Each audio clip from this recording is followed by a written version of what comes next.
So yeah, that blog spot will, um, if you can't click on it because you're not a moderator, hi Kurt, neat, thanks for coming by. Yeah, if you're not a moderator, you won't be able to click on that link, but you can always copy and paste it and go to it and check it out.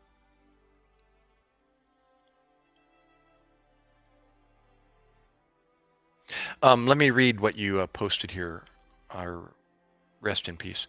My grandfather was a Marine at some point, but I don't know much about his service, and I have a cousin currently serving in the Navy. Hoorah. Do you know where they are? Where are they stationed? San Diego or where they're at the moment? The Navy, the cousin in the Navy.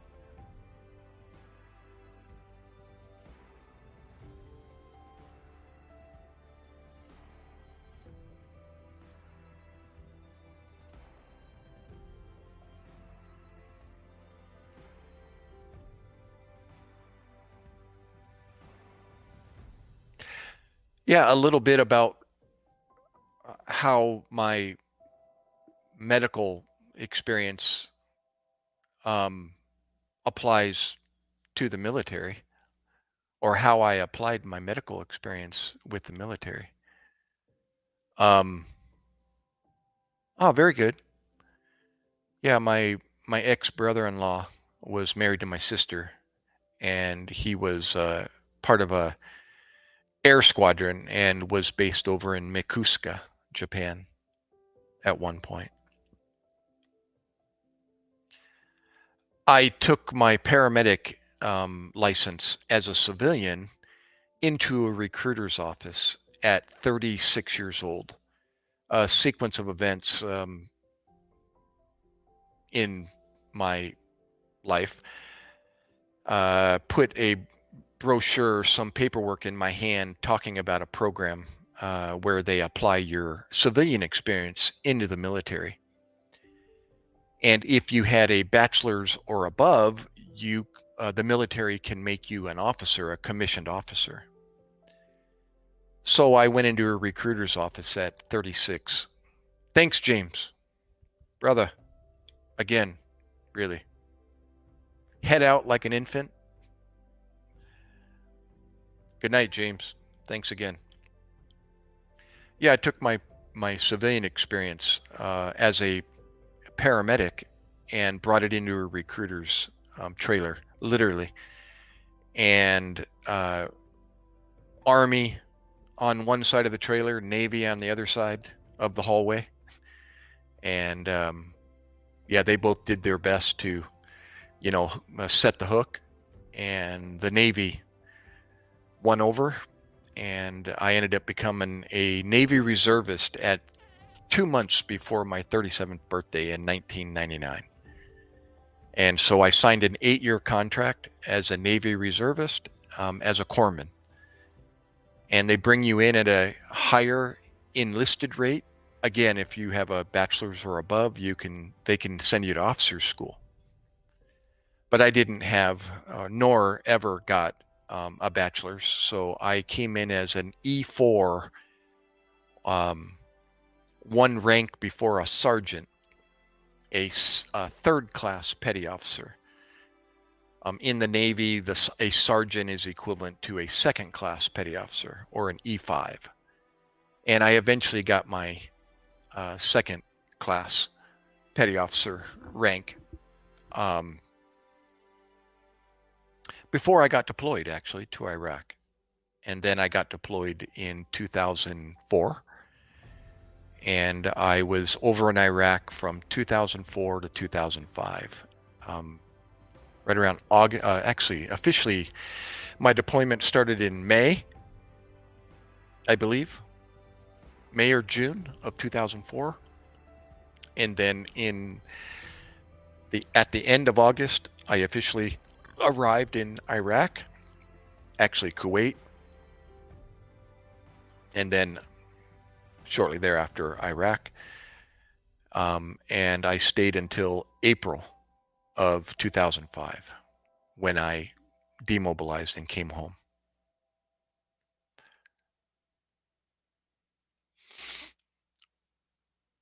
Um, oh, wow. You were a junior ROTC, or a ROTC as we call them, um, in high school. Wow. And you're not actually looking to go into the military. That's, I don't know if that's very common, but you always have until you're 42 years old to join the military. They extended the age from 37 when I joined to 42, 5 more years. And you can always go into the military as a reservist up until 42 years old. And you can do 20 years up until you're 62 and get a 20-year retirement. And unfortunately, although I say fortunately, but fortunately after the unfortunately after the fact, um, I did not stay in 20 years.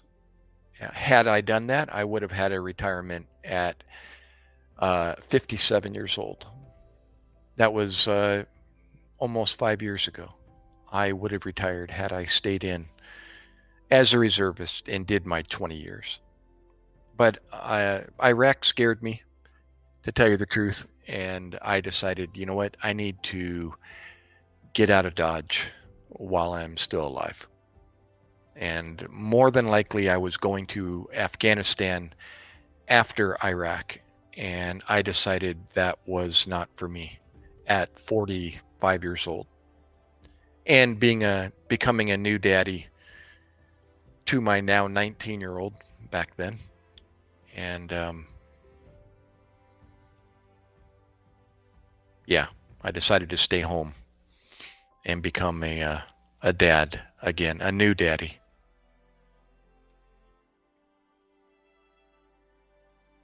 Well, just it's an option. Just to know that on your list of things to do, things that you can do. Just remember, I don't know how old you are now. I'm gonna say you're still young, but yeah, you got a long time till you can make a decision. You can always join as a reservist if you want to try it out part time. You can do one weekend per month throughout the year. Every month, you'll be required to do one Saturday, Sunday as a reservist. And there's a 2 week stint, they call it AT, annual training, that the military requires you to commit to as a reservist. So sometime throughout that year, the military will contact you and say, okay, it's time to do your AT, your annual training, and you'll go for 2 weeks at a base, depending on what branch you're in, and you'll do your 2 weeks. You'll actually live on base for 2 weeks, or you'll be in a hotel for 2 weeks. As a reservist, usually they give you a hotel, a civilian hotel, and they'll put you up with another shipmate or team member, another military person, and you'll occupy a hotel room. This and why they were that way, why drill sergeants, had the reputation, and why they were that way, and there's two things the military does what they do. There's two reasons why they do that. And I never knew this before, but I found out, and it's repeated. You hear it repeated over and over every time you go to an assembly. I'll call it an assembly, where the the head of the Navy has got something to say to the base, or if there's a presentation or a ceremony or whatever. Um, they're always talking about two things in the military, and that is, well, they talk about one thing in particular. It's readiness, and readiness involves two things, and that is you're ready to do your job. You know your job well, whatever your job is, whether it's medical, whether you're a grunt on the ground, whether you're a transportation or you're a construction battalion or whatever role you play in the military, they make sure that you know your job well. That's number one. And the second thing is that you come home safely after a deployment. They're getting you ready to deploy in the event you do deploy, whether it's peacetime or war. They're getting you ready for that. That's what readiness is. And to be ready, you need to know your job well, and they need to get you home safely. That's the whole reason for drill sergeants being the way. Presley, good morning. Yeah, and I never knew that. And then it made sense to me. Ah, okay. That's why they do what they do. They want to make sure you know what they're teaching you and that they're going to teach you well. You know what you're doing. You do it to the best, um, to your best, to their best, and they get you home safely. And that's the two priorities. That's the whole role of the military. You're there to defend, of course, your country. But in order to do that, you need to know your job well and you need to get home safely so they can continue to utilize you. If they don't get you home safely, it's a loss. It's a loss for the country, it's a loss for the military. And that's unacceptable. So that's why they're so stringent on why they are the way they are during boot camp, on base, why they're so strict, why the whole presentation of the military is spot on, because they don't have room for like you.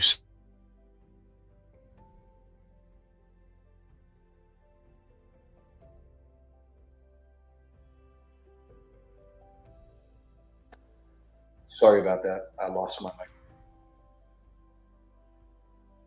Am I good now? My Xbox controller went to sleep and it loses the audio. It looks like I'm test test.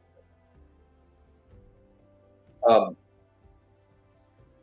yeah. So does that make sense? It might make even more sense now for you. It's like, oh, okay, that makes sense. They're talking about people's lives, their safety and their lives, and there's no room for nonsense. There's none. And that's why attention to detail is so important. You've heard that expression in the military, and I had too, but I've never really put it together. Why the attention to detail? It's so they can get you home. They're talking about your life, and then of course, whether it's peacetime or wartime, it's all the same. When there's no war going on and you're on the base and you're just kicking around the base doing your job, there's no difference. They make you act the same, respond the same, salute the same. The job is strict. It's no less strict during peacetime than it is wartime. The way you wear your uniform, that's why it's so spot on. The military is so strict about everything. The way you keep your weapon, the way you wear your uniform, the your homework, your study, everything is just like regimented and super, organized. They have standard operating procedures. Everything's in a manual. They got They got rules and regs for everything, for everything. Oh, it's okay now. Okay, good. Yeah, I noticed when I checked my mic, I was doing an audio check. My voice wasn't making the meter test. Yeah, it's good now.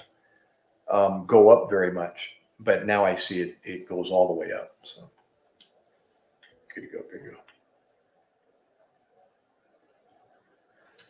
So yeah, when I finally put that together early on in my military career, and I was older, I'm 37 years old as a new guy, and people automatically assume that you are a higher rank, hold a higher position just by the way I look. I look older at 37 years old compared to an 18-year-old.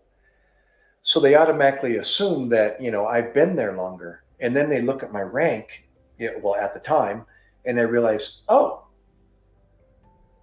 well, that's different. He's not as high a rank as I thought he was by the way he looks. But that was the reason why they have this, what they call this program that I came in on, where they take your civilian experience and they apply it. They try to directly, laterally place you. For instance, you're studying to be a teacher. They'll bring you into the military as an instructor. They'll take your, I don't know if you're getting a bachelor's out of your teaching, but you can become an officer just to let you know. I know you're too old now for the military, but if you know somebody else that's not 42 years old yet, and they have a bachelor's or above, they can go into the military as an officer. And if they don't have a bachelor's, they can still join the military. Yeah, up until 42 years old. Because 42 plus a 20-year 20 years in the military, you can get a retirement at 62, which happens to be the first year you can start collecting Social Security. So the cutoff age now is 42 years old for the military as a reservist.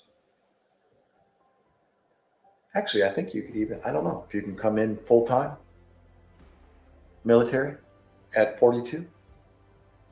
I guess you could. But I came in as a reservist, where I did it was part-time military. 1 weekend per month, 2 weeks out of the year. Yeah, and I did that. I signed an 8-year contract, 1999 till 2007. Yep. And it was a good experience. I ended my naval career as at war. What about being president of the United States at 82 with dementia? Yeah, what about that? That's pretty scary, huh? Yeah, time for president to pass the torch and give it back to somebody that knows what he's doing.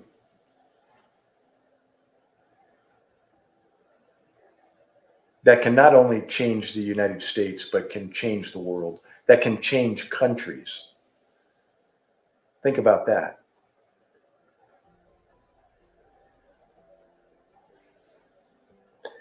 Remember, countries are real estate. They're just large pieces of real estate. And who would be better to, as they say in the real estate business, flip, a piece of property and turn it into something 10 times what it was before? What better person to do that? Somebody that made $10 billion being a businessman in real estate. Yeah.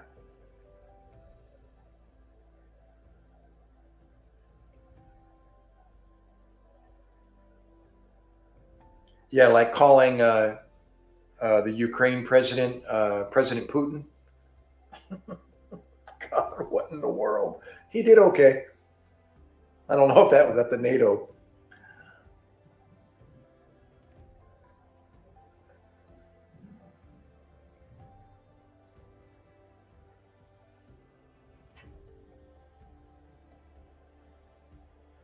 Presley, welcome back.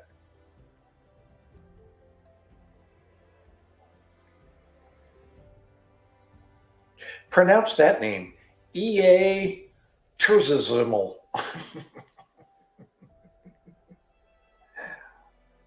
uh,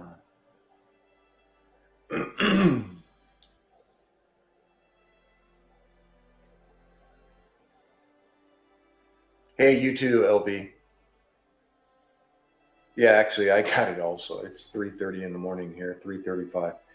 But yeah, if you haven't already, yeah, subscribe and hit the bell icon, leave a comment, and yeah, when you see your little red notification, open it up and see if I'm on live. Um, I tend to do this around somewhere between 11 p.m. Eastern time and 2 in the morning. So yeah, we can chat again. We'll talk a little more. Good night.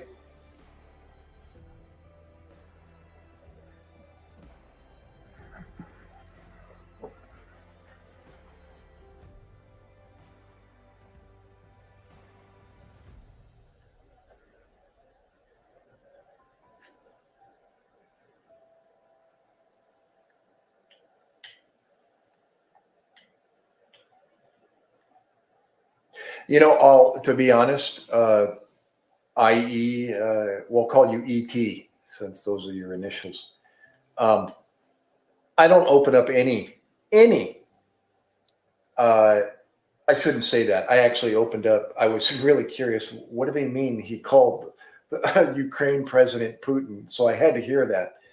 So I'd be lying if I said I never open up anything about Biden, but I really don't. Ever since he came into office, I had no interest in hearing and knowing what he's doing, what, why, what, where, why. I have no interest in what anybody says about him and or what he says directly.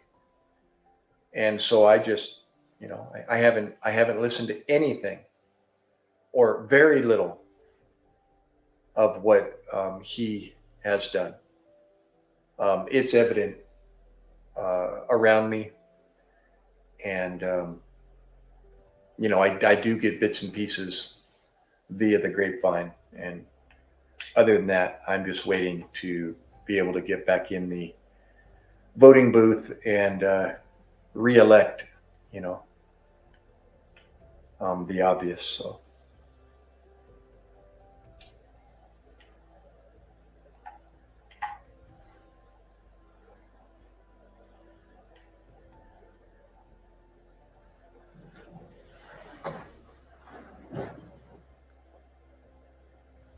Jamie, well, thank you. I almost recognize your name, Jamie O. Maybe I've known some other Jamies in live stream. Actually, I knew a Jamie live streamer by the name Jamie. So that's probably why I thought maybe you were here before. But thank you. And yeah, hit the bell icon. You know the drill. Thumbs up. It helps with the YouTube algorithm and et cetera, the channel. And plus gives you a notification so that you know when I'm on again by hitting the bell icon.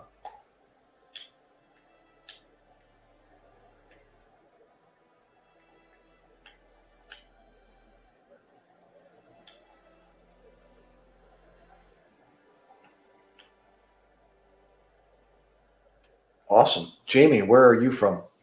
Or where do you originate? And where are you now?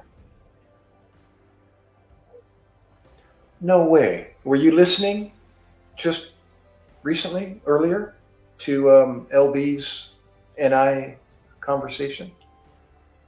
Wow. Class of 80. Really? Where are you from? Where did you graduate?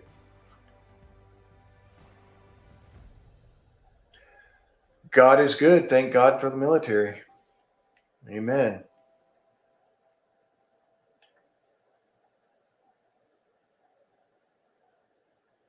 Hoorah.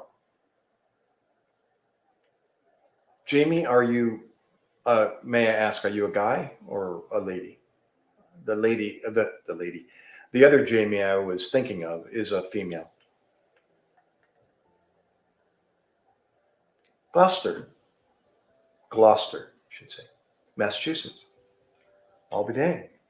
Small world. Well, I'm from the West Coast. I graduated in San Diego, California. Awesome. We're turning 62. Did you turn 62 already, Jamie? I decided to collect my Social Security this year. So I just finished the application the other day or the other week. And wait a minute, I got something stuck on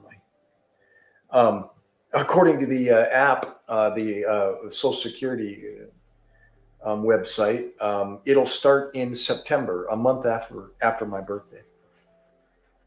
My birthday, I'll be 62 in August.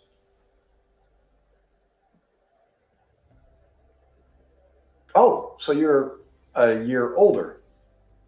Maybe you graduated, or you were a little bit older when you graduated. I'll be dang, end of August. Well, my birthday is August 19th.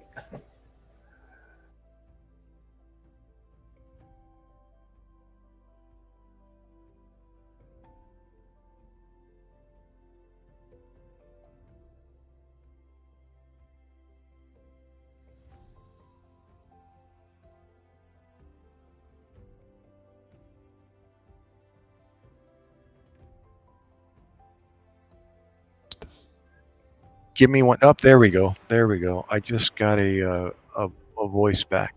There it is. I see it. Okay, that's just my battery in my camera that just died.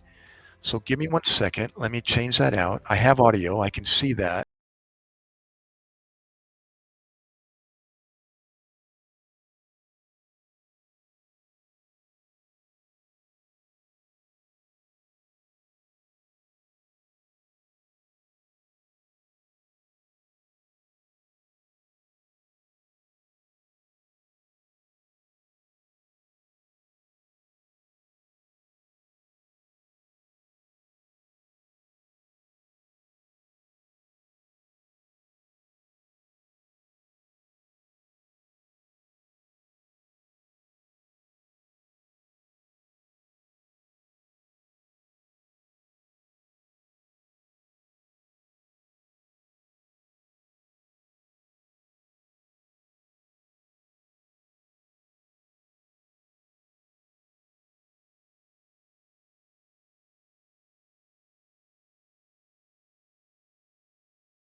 Um, there's a name for that, or they flood your channel or something like that.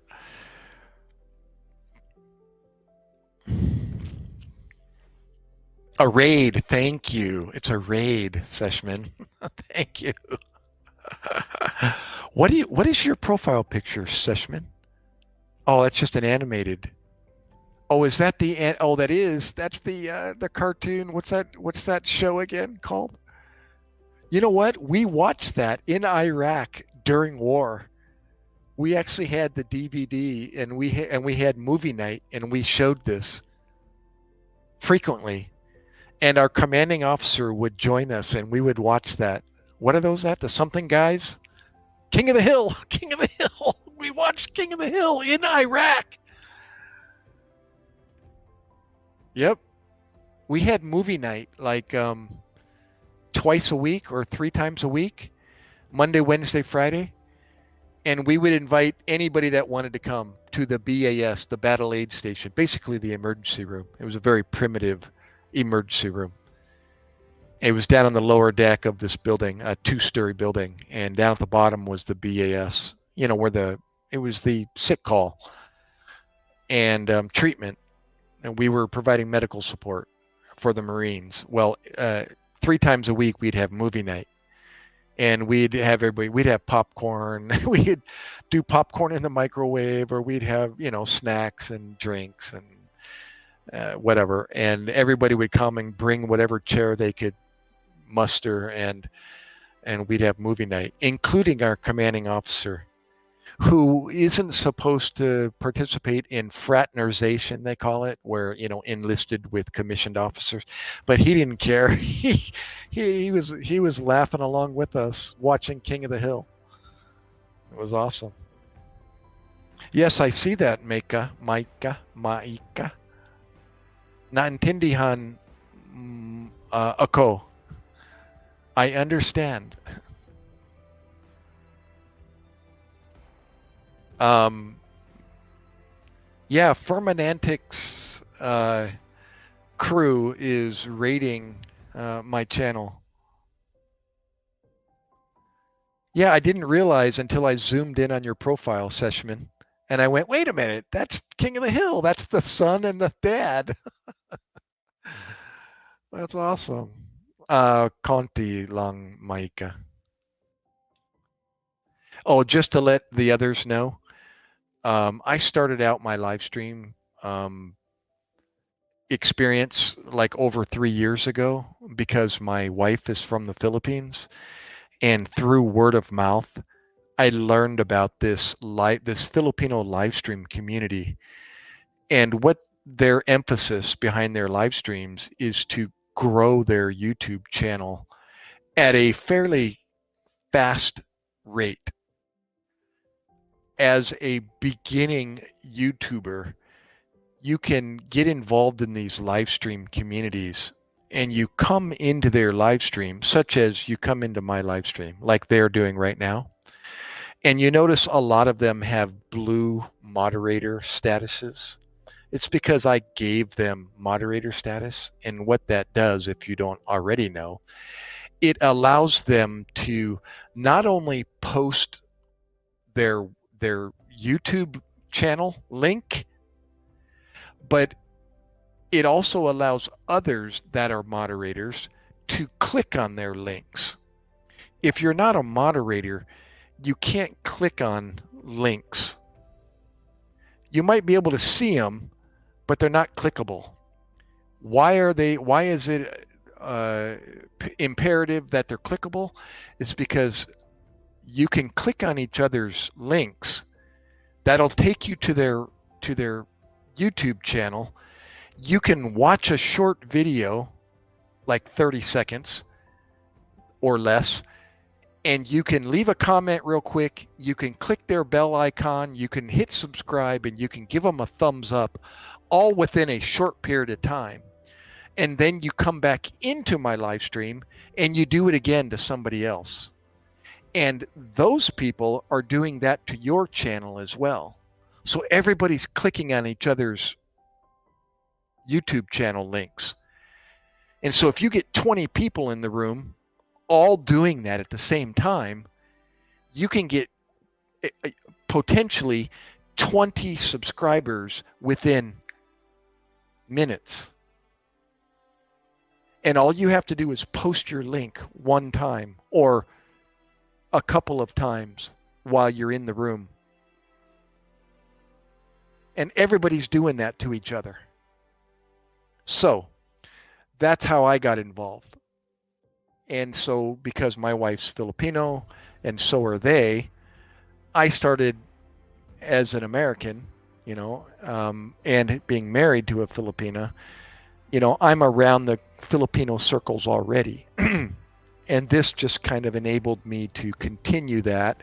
And then I started listening and reading their dialect and started asking questions. And I started asking my wife, what is this word? And the YouTube, I'm sorry, the live stream community uses particular words on a regular basis. And so I started learning the live stream lingo in their dialect. And so I just know a little bit of their language because of that. And now with this vertical live format,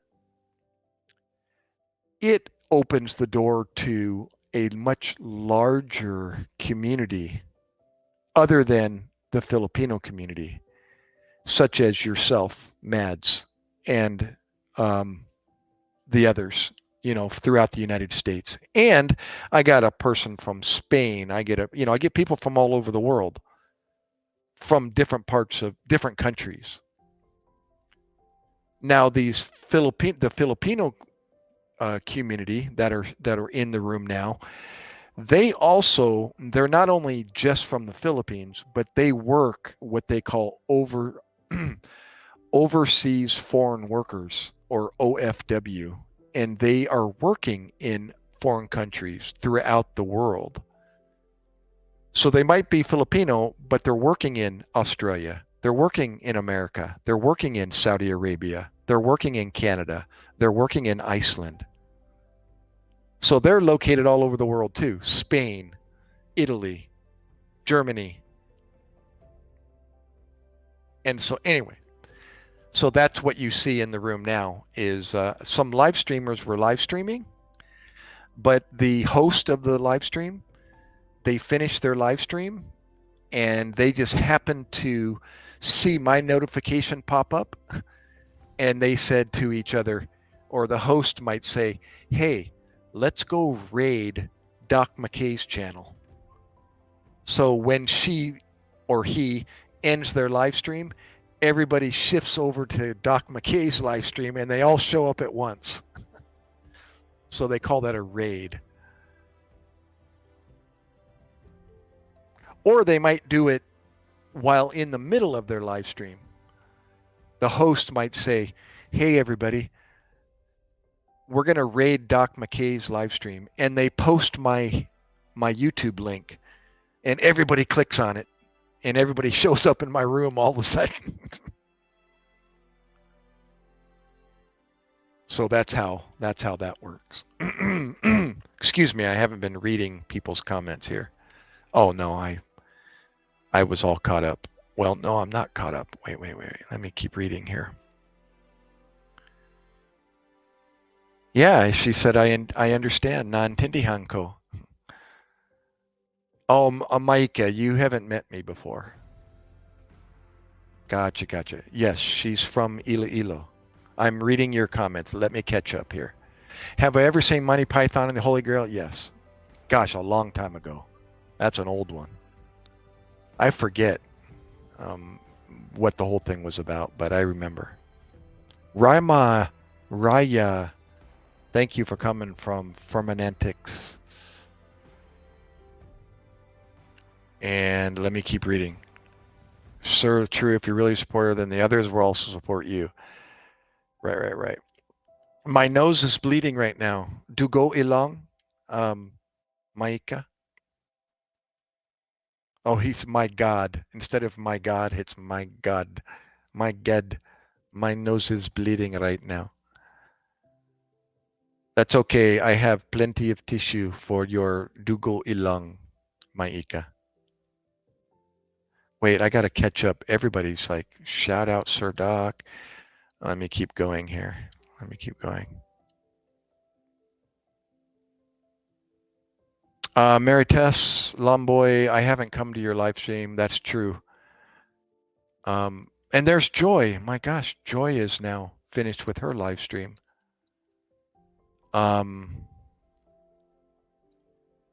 Sorry, Joy. I'm catching up here. Let me see what everybody is saying here. Who else is new here? What on God's green glorious Patrius Murderous Mongolious Barbarous Spontaneous Earth?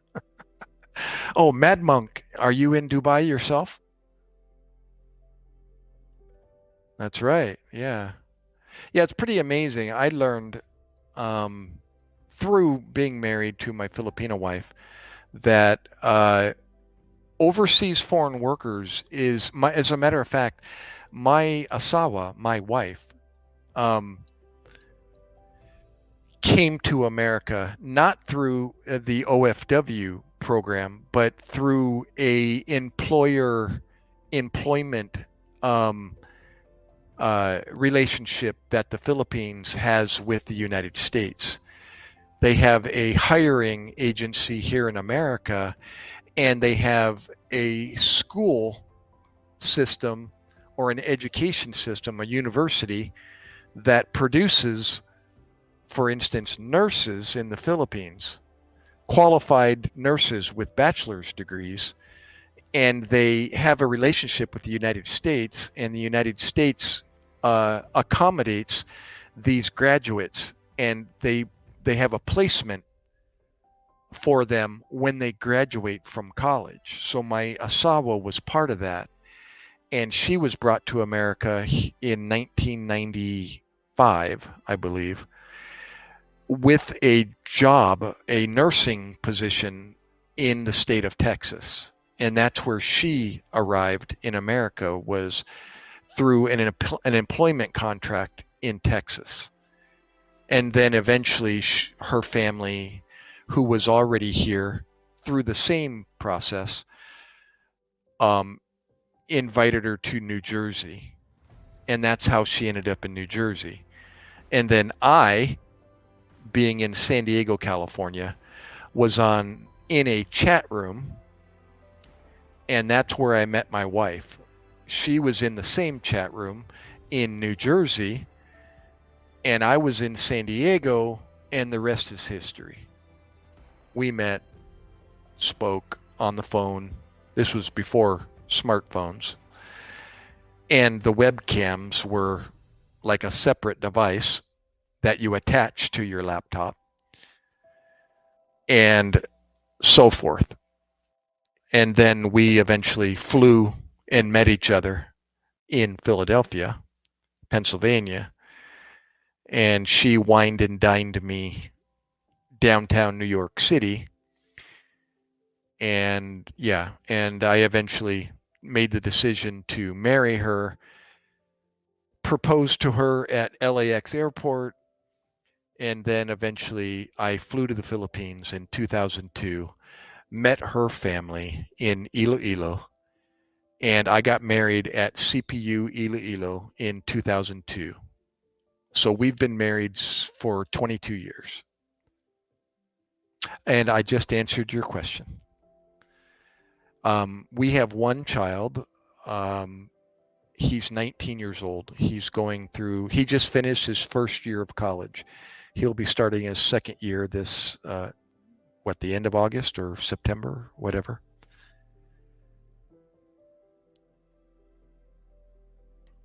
So yeah, that was my first year the first time in the Philippines was 2002 when I got married.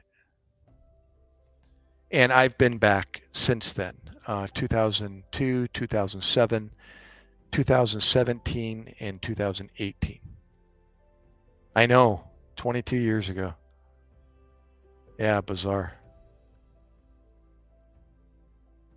Mad, you're coming up with these crazy questions. Did you know if you manage to swallow 3,370, wait, 3,000, 37,583 six-inch nails, you would die? All right, Jamie. Good night. Gosh, you're just as zombied as I am. Yeah, we'll do it again. We'll chat again. Looks like I'm not even getting any sleep this morning. Oh my gosh. My wife's going to be waking up. She's actually working from home on certain days of the week, and this morning is one of those mornings, so she'll be waking up probably in a little bit over an hour. Presley! Now, Presley, where did you come from? You kind of popped in uh, there to say the word raid. I think that was you. Are you Filipino? Or no?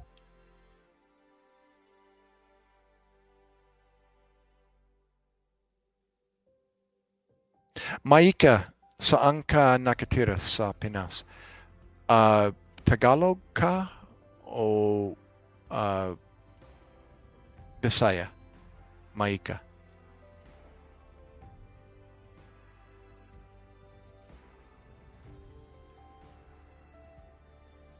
Tagalog. Saan ka nakatira sa what? Luzon? Caloocan. Ah.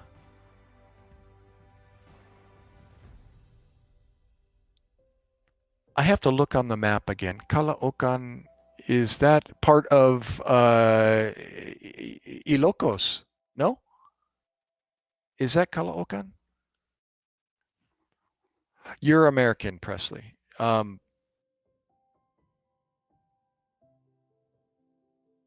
What part of America, if you don't mind me asking, are you in? Yeah, part of Manila. Okay, Caloocan. No, sorry, I was thinking another province up there, part of Ilocos region. What is that called? Below Ilocos?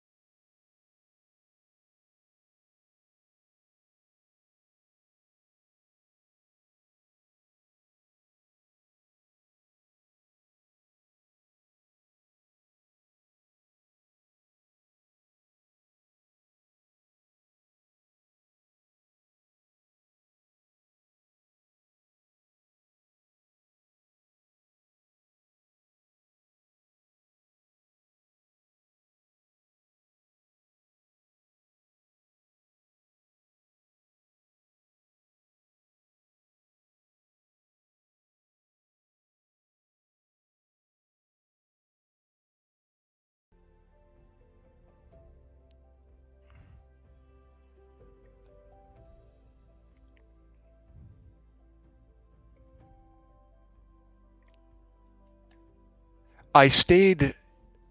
Oh, wow, you're thinking the same mind as me, Maika. I was just about to answer your question. Um, I did. Again, I was married in Iloilo, so I've been to Iloilo a number of times. Uh, but 2018 was my last vacation, and I started in Taguig.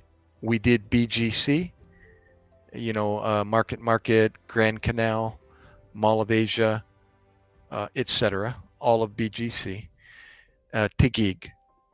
And then we visited Tagaytay, Taal volcano, before it erupted, 2018. Raima, Raya, Raima. And tapos, Iloilo next. And then we went down, our destination was Cebu because our ticket fly into Mactan and we were going home from Mactan. So what we did, we fly to Mactan Airport, and then we change plans and we fly to Manila. We did Taguig, Tagaytay, Taal Volcano, then fly to Iloilo, and then we took the fast craft to Bacolod, Negros Occidental, and then down through Negros down to Oriental, Dumaguete, where we took another fast craft to Santander, Cebu, and then we did Moab Wall. You see that photo right there? Can you see this photo? Right, that one up there. That is Moab Wall. Let me see if I can show a better picture. Uh-oh. Uh-oh. Mayday, mayday. Excuse me. Right there. Whoop. That one. That's Moab Wall.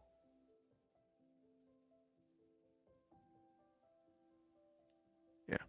Okay. Let me put my camera down. I'm damaging my makeshift do-it-yourself camera mount here. Okay, okay. I think that's better. There we go. Yeah, put the light a little bit that way. Whoa, that's bright. Okay. What is that? Ingrushi, Dr. MacKay. Sin ak ein guter Mensch, der sich Geschichten anhört.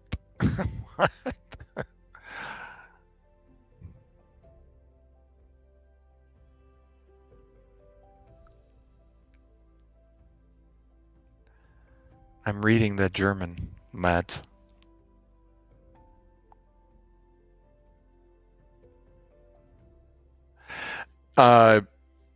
Yeah, and then so we did Moab Wall, Kawasan Falls, and then we needed to get home, so we took the taxi into Cebu City, and we did the tour around Cebu City and the Bukid above Cebu City. So we saw Magellan Cross, museums downtown, seaside SM City, and then we went into the Bukid and we saw Sarao Garden, Temple of Leah, Taoist Temple.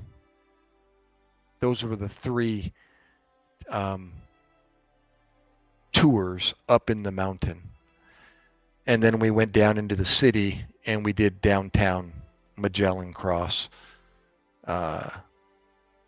and some museum downtown. And then we ate lunch at SM City. We ate lunch with the taxi driver. And then he took us back to the hotel. And the next morning, we had to go to the airport and fly home. We went with 3 Filipinos. So one of them was a family friend from Iloilo. I paid for his transportation back to Iloilo from Cebu. The other 2 ladies were friends of my Lolo friend. It was his girlfriend and her friend. So Lolo was responsible for their finances. So he bought their ticket back to Manila, where they were working. So Lolo paid for the ladies, and I paid for my Ilongo friend from Iloilo. So everybody went home. And Lolo and I took our return flight back to John F. Kennedy Airport here in New York City. I'm about 2 hours driving from New York City. And to share, just start talking because it always opens up a memory. But before that, I was being almost picked up. Oh, you mean like somebody was about to pick you up?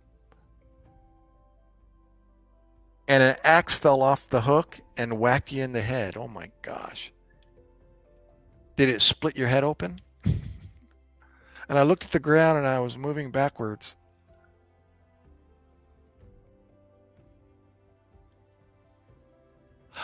Oh, and you're being almost picked up. And I looked at the ground and I was moving backwards. Oh, I gotcha. Now you're experiencing the like out of body experience. I looked behind me and all I say was wings. All I saw was wings and a bright light. Seriously, you remember this? See, this is cool.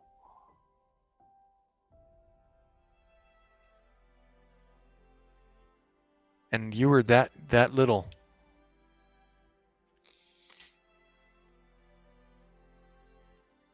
And then the axe was in your forehead. Oh my gosh. That's quite a that's quite like a change in it's like all of a sudden you were experiencing this and then the X was in your forehead. And then the X was in my forehead. Well, that's awesome. I'm glad you survived. I said I was any further and my brain would have gotten scrambled. Wow.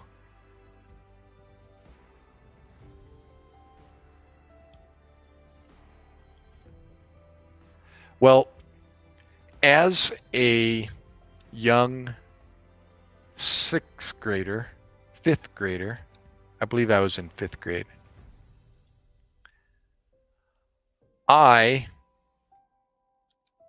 have no idea why I was interested in a girl already in I'm going to end this music or turn the music down. But I was this girl named Debbie was in my class and my eyes were just like drawn to her and vice versa. So, and you know how girls are more advanced than we are, you know. So she was like the aggressor, I'm going to say. She was forward at 10 years old compared to me. And anyways, so I would go over to her house after school. And then I would call my mom when I got there and tell her, you know, where I was at. So she didn't worry about me. And she had a brother named, what's the brother's name again? Uh, I'll think of it. It was an older brother, like 3 years older or something. And it was around Halloween time. And they always had like a haunted house as part of their Halloween setup. And he was going to do it again that year. So when I was over at the house, he was in the middle of converting his garage into this um, haunted house. Um, well, part of his haunted house was to scare the heck out of the trick-or-treaters. And he decided that it would be cool to take an axe. It wasn't a hatchet, or maybe it was a hatchet. Hey, Jazz. Um, he thought it would be funny to scare the heck out of the trick-or-treaters as they walked through this haunted house by taking an axe and tying a string or a rope and putting it over one of the beams in the garage, and then hoist the axe up, and then put a piece of plywood down at the bottom, and then release the string, and the axe would fall, and it would embed itself in the the uh, plywood or the piece of wood he had at the bottom. And of course, the route that the kids would walk would be clear of this area, but that loud bang, and all of a sudden the light would go on and scare the heck out of them, you know. And I remember helping him rig up this axe up into the rafters and then testing it out on us as we would walk by, and he would, I know, and then and release it, and it would bang on the ground and sometimes embed itself into the wood. Oh my gosh, I remember being part of that. Oh my god. At 10 years old, and his her brother was like 13, you know. Oh my gosh. Debbie Matthews, matter of fact. You're on the bus. Are you on the what, series bus, or are you in a jeepney, Jazz? That is so cool. I'm picturing it right now. Jazz is actually on the bus in the Philippines, traveling through the traffic. Yeah, don't be a wuss and help me. It sounds like a 13-year-old to a 10-year-old. It's okay, Gary. It's fine. Nobody's going to get hurt. And we're like, oh my gosh. Oh, you're on a bus. Oh, okay. You mean like the full size bus, Jazz? Like a series bus? The city bus with the windows on the side, the pull down windows, and the air con inside. You have reception. You must have. Is it Globe or Smart, Jazz? That is so cool. Been there, done that in the Philippines too many times.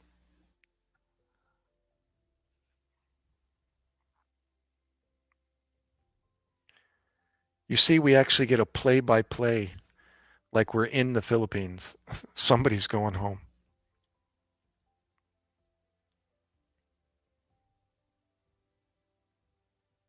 Yeah, what internet service do you have that you have reception on a bus while you're traveling?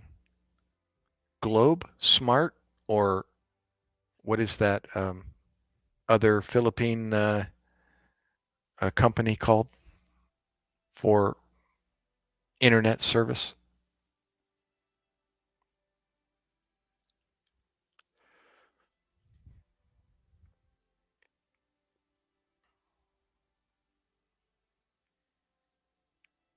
Okay, tell us, Jazz, how much is the fare for the bus ride?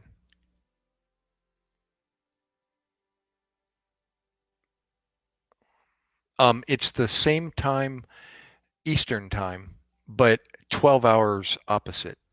So it's a quarter to 6 in the afternoon in the Philippines. It's a quarter to 6 in the morning here in New Jersey. Yep, see there? 5:44 p.m. Now, they don't go by um, the time change, spring forward, fall back. So we do. So it kind of fluctuates. It's either 12 hours or 13-hour difference. But right now, uh, during the spring forward, we went back to 12-hour difference to the Philippines. 49 pesos. How far of a ride do you have? That sounds kind of expensive. A buck? Just about a dollar. It's like 50 to 1. I think it's 55 to 1 right now in the Philippines, but 50 to 1 to kind of make it easy is the general uh, conversion. 50 to 1.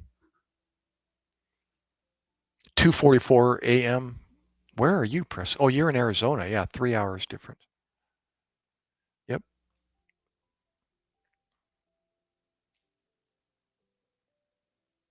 My dad lived in Golden Valley, Arizona, up in the high desert, and he was in the hospital in Chandler at one point as well. And it's 5:45. Where's Barberton? Where in the heck is Barberton, Matt? It's here on the East Coast.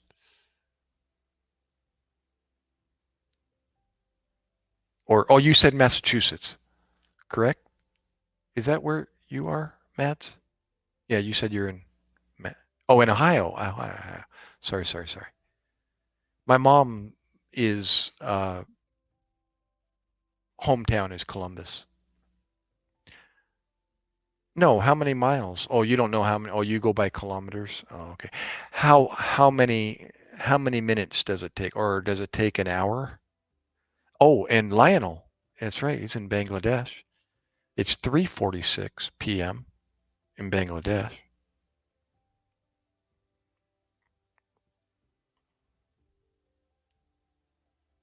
Look, we got people from Philippines, Bangladesh, Ohio, New Jersey. Uh, well, we did have somebody from Gloucester, Massachusetts, and Washington earlier, Washington State, Dubai, I think. 1 hour. Oh, okay.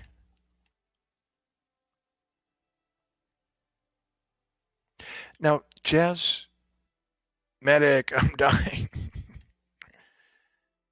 Say Corman. Yeah, if no traffic. Yeah, yeah, yeah. Oh, and a German? Are you German, Mads? Is that why you were speaking German?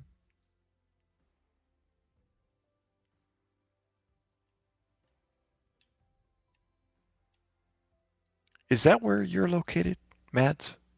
I'm sorry, I'm getting confused. And Jazz, oh, 45%. Um, yeah, I know. That's the power of the internet.